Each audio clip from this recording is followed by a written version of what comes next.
2013 पूर्वी सगळं काही चांगलं चालू होतं. हे आहेत माझ्या ऑफिस कलीग, ही आहे माझी कोंबडी फ्रेंड आणि आम्ही आहोत इगतपुरी स्टेशनला. ही मी. सकाळचे 5 वाजले आहेत आणि हे आमचे गाईड जे आम्हाला गाईड करतायत आणि विश्वास देत आहेत जिवंत वापस येण्याचा. कारण आम्ही निघालो हरिश्चंद्रगडला ट्रेकिंग करण्यासाठी. हो, 2013ला काय झालं तर 2013ला आली ए जवानी हे दिवाणी मूवी. त्यामधला बनी जो सगळ्यात जास्त नालायक होता त्यानेच सगळे ट्रेकिंग एक्सपिरियन्स ॲडव्हेंचर शिकायला यूथला सध्याच्या इन्स्पायर केलं. आम्ही पोचलो 5 मई गावाला, जिथे आम्ही 2 दिवस राहणार आहोत. रात्रभर ट्रॅव्हल आणि त्यानंतर आम्ही अर्ध्या रात्री उठलो आणि तसंच आम्ही उठून इथे आलो. इथे फ्रेश होऊन नाश्ता करून आम्ही निघालोत आमच्या पहिल्या दिवसाच्या फर्स्ट डे हरिश्चंद्रगड ट्रेकिंगला. सुरुवात तर आम्ही खूप जोशाने केली, पण हळूहळू तुम्हाला कळेलच आमचे काय हाल झालेत.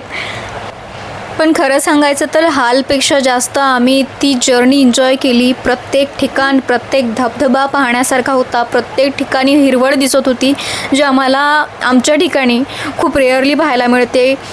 ज्या नदी दिसायच्या त्या पाहून आमचं मन अगदी म्हणजे प्रसन्न होऊन जायचं आणि हा रस्ता असाच चालू राहू असं वाटायचं. हे मिळालेत आम्हाला रस्त्यामध्ये जे व्यायाम करत होते त्यांच्या मस्तीमध्ये होते. कोंबडी थोडी फ्रेश वाटते पण दमली होती. मॅम पण दमल्या होत्या, त्यांना भूक लागली होती. मी एनर्जी होती माझ्यामध्ये, त्यांना भूक लागली म्हणून त्यांना खायला काढलं त्यांनी. आणि खाण्याचे असे 4 ब्रेक घेऊन आम्ही पोहोचलो शेवटी हरिश्चंद्रगडाच्या टोकावर, जिथे जाऊन आम्हाला काहीच दिसत नव्हतं. हे आहे हरिश्चंद्रेश्वर मंदिर. याच्या पायथ्याशी कॉन्स्टंट पाण्याचा झरा वाहतो.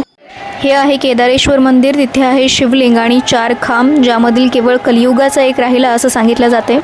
तसं तर आम्हाला गडावर पोचल्यावरच खूप भूक लागली होती, पण कोकणकडा पाहण्यासाठी गेलो. पण सर्वात आधी आम्ही जेवण केलं. त्यानंतर आम्ही पोचलो कोकणकड्याला, जिथे आम्हाला काहीच दिसत नव्हतं. खूप जास्त पाऊस चालू होता. परतत असताना सगळ्यात जास्त मन माझं या झाडामध्ये राहिलं. हे झाड खूप सुंदर होतं, पण आम्हाला तिथे थांबता पण आलं नाही. रात्री आम्ही खूप दमलो होतो, आम्हाला खूप भूक लागली होती. दुसऱ्या दिवशी सकाळी आम्ही निघालो बघायला हप्पाट्याचा कडा. तिथे सुद्धा ट्रेकिंग होती. आम्हाला पूर्वी माहिती नव्हती की ट्रेकिंग आहे. थोडंफार होतं, प्लेन होतं, पण तिथे सुद्धा चालायला मॅमला खूप जास्त त्रास झाला. आणि शेवटी आम्ही पोहोचलो हप्पाट्याच्या कड्यावर, जिथे केवळ शांती आहे. आणि हा बघा स्वर्ग. Now guess the song. निशाणा.